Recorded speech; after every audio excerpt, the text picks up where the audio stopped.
چه خبر؟ حتما دیگه خودتون می‌پرسید که این چه کلیپ آنباکسیه که همون جای قبلیم نشستم و دارم اینجا حرف میزنم، ولی باید بهتون بگم که صبر کن میریم سراغش. الان اینا شش همین امروز یه ساعت نمیشه که رسیده تو دستم و بریم برای آنباکسش. از اونجایی که من خیلی تنبلم همینم کارمو رو میندازه. تیز فقط کافیه باشه دیگه، حالا مهم نیست چی که. بله اصل کار اینجاست. اصل کار ایشون نیست، اصل کار اینجاست. Shut the fuck up.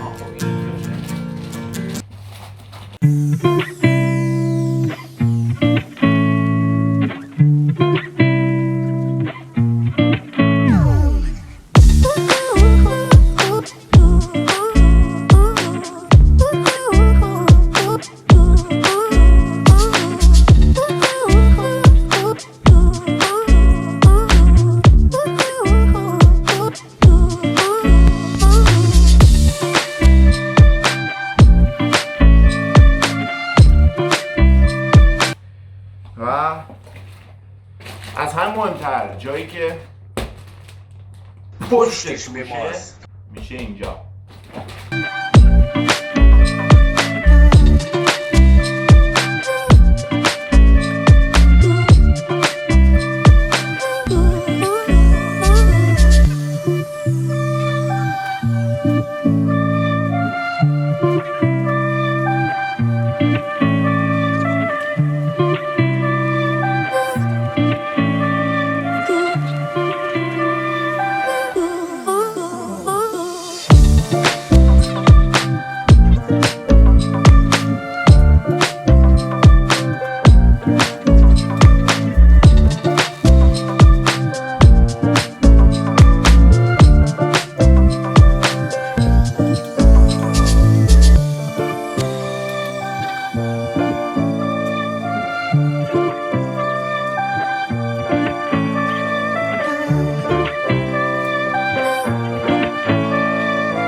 به نظر خودم این سخت این پارتش بود و از اینجا بعدش فکر کنم راحت باشه. حالا ببینیم.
چقدر راحت.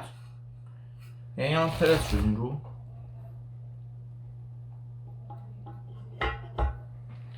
برو بابا.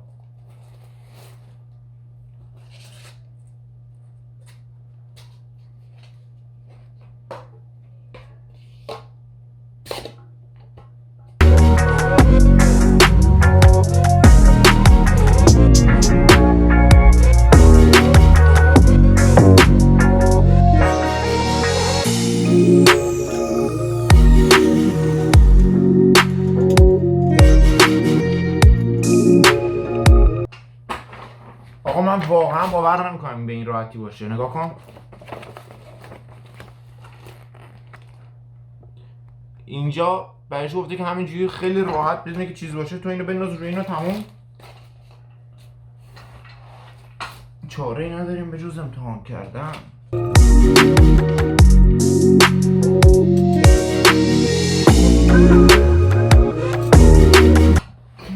یعنی تموم. خودش کار سخت نبود، خیلی ساده بود به نظرم. و اینکه اصلا فکر نمی‌کردم انقدر ایزی باشه. تو اینو بذاری روی این تموم. و اینکه بریم برای چیزای نمایشیش.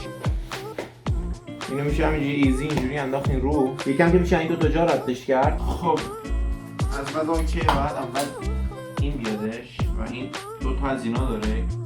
این کامرا مونده که بعد باز شه. دو تا از این زیر رد شه.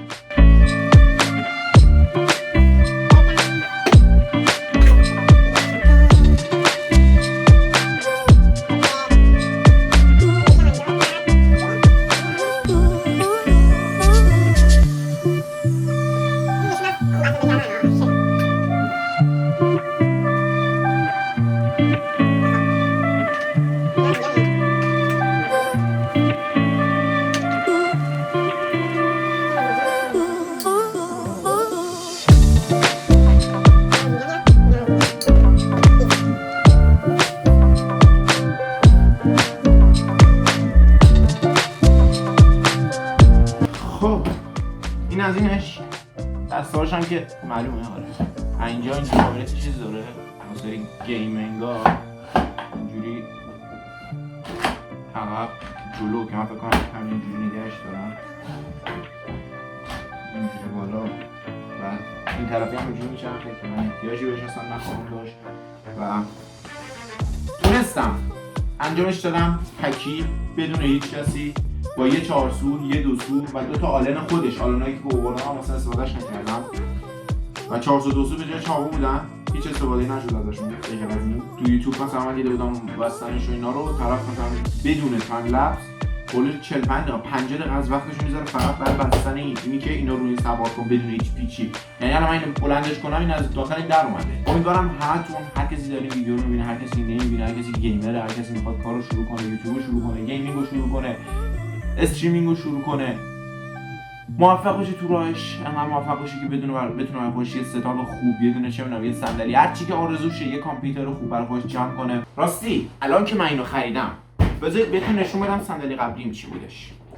این کل صندلی قبلی منه و حالا بخش زیباشو میخوام بهتون نشون بدم. کوش بیا جلو ببین. بله مشاهده‌گر هستید که بنده 2-3 ساله ایشون رو دارم و به همین دلیل پوکیدن و بعد از 3 سال دارم اینو میخرم که بتونم روش بدون هیچ کمردردی ادیت کنم و برنامه‌نویسیمو بتونم پیش ببرم و همه کار بکنم روش. خب دیگه بقیه‌شو گفتم برگم سر جای خودمون چه که قراره ویدیو ازش ادامه پیدا بکنه و اینکه آقا حرفی دیگه برای گفتن نمیمونه. لایک و سابسکرایب یادتون نره. دوستتون دارم و تا یه ویدیوی دیگه خداحافظ. He's bald. Does he look like a bitch? What? Does he look like a bitch? Why you gotta fuck with my... منم شماره 1